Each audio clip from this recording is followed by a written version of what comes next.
Bwana Yesu asifiwe na kusalimu katika jina la Yesu. Umekuwa na changamoto kubwa ya vijana sio ambao tu wako duniani ambao hawajaokoka, lakini pia ambao wameokoka. Kuna mtu anasema ninatubu, ninaacha, lakini najikuta ninarudia kile ambacho ninakifanya. Ni kama dhambi inakuwa inanitesa, yani inanirudia rudia. Ninaweza nikaacha kwa wiki moja, ninaweza nikaacha kwa mwezi mmoja, lakini baadaye unakuta inanirudia tena. Jambo la kwanza unapaswa kujua, kila dhambi ambayo inatokea kwa mtu, maana yake kuna mazingira yametengenezwa ili hiyo dhambi ifanye kazi. Wakati Mungu anazungumza na Kaini, alimwambia dhambi iko mlangoni inakuotea, ya kupasa ushinde. Kwa hiyo kabla ya mtu kujikuta ameshatenda dhambi, maana yake kuna mazingira ambayo dhambi imekaa inamuotea mtu. Biblia kitabu cha Wathesalonike wa kwanza sura ya 4 na mstari wa 4, Biblia inasema hivi: kila mtu ajue namna ya kuweza mwili wake katika utakatifu na heshima, si katika hali ya tamaa mbaya kama mataifa wasiomjua Mungu. Nikirudi kutokea hapo, usipouweza mwili wako, jua swala la utakatifu na heshima limeshashindikana kwako. Maana yake kigezo cha kwanza cha kuishi utakatifu ni lazima ujue namna ya kuweza mwili wako katika utakatifu na heshima. Ukishindwa kufanya hivyo, sahau neno kuhusu utakatifu wako. Sasa inakuwaje mtu anakuwa anajirudia kwenye kufanya dhambi ile?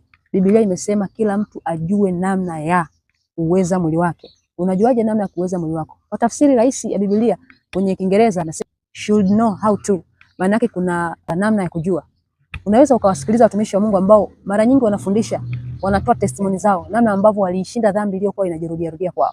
Should know how to. Maana yake utajifunza kupitia vitabu, utajifunza kupitia audios, utajifunza kupitia video, walifanyaje wakashinda kwenye hilo eneo. Lakini jambo jingine, unapaswa kuweka mikakati. Kama unajua kuna mazingira fulani huwa yanajitokeza, yanasababisha wewe uingie kwenye hiyo dhambi, hakikisha kwamba unaweka mkakati kwenye hayo mazingira ili isijikute tena inajirudia ile hali ya kurudia kufanya ile dhambi ambayo ulikuwa umeifanya mwanzo. Sio sifa kusema kwamba huu ni udhaifu wangu na huwa inanitokea kila baada ya miezi fulani. Hiyo inaonyesha kwamba ni namna gani haukui na upo kanisani. Sasa ili kudhihirisha ukuaji wako, kwamba umekua sasa na upo kanisani, maana yake chukia kwanza hiyo hali. Ukishaichukia, weka mikakati namna ya kuiepuka na kuondokana na hayo mazingira ambayo yanasababisha wewe uingie humo. Pamoja na kwamba nguvu za Mungu zipo na zinatusaidia kushinda, lakini usipokuwa makini utajikuta unarudia vile vile kila wakati. Mikakati pia ni muhimu. Kwa mfano, umekuwa unarudia kulala na mabinti kanisani na mazingira yako yamekuwa ni kutumia sana simu. Wakati unatumia hiyo simu ukakuta humo ndio unakutana na hizo videos, unakutana na hizo stories.